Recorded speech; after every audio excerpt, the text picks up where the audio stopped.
अगर बात करें सूरतनी तो सूरतना किमમાં રખડતા પશુઓ અને રખડતા ડુક્કરોનો ત્રાસ યથાવત કિમ ઓલપાડ હાઈવે પર બાઇક સાથે ડુક્કર અથડાતા અકસ્માતની ઘટના ઘટી હોવાનું સામે આવ્યું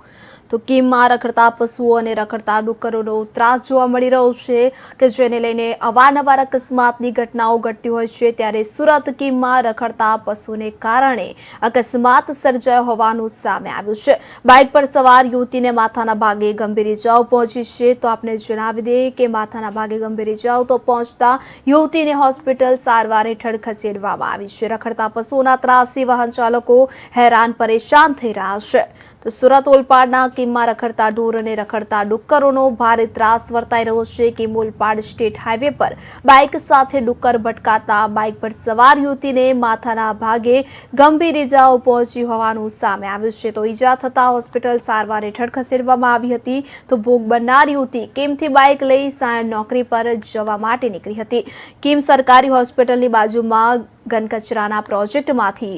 ભાગેલું ડુક્કર યુવતીની બાઇક સાથે ભટકાયું હતું તો રખડતા ઢોરોના આવા ત્રાસથી લોકો હેરાન પરેશાન થઈ રહ્યા છે તો આ વિસ્તારના લોકોના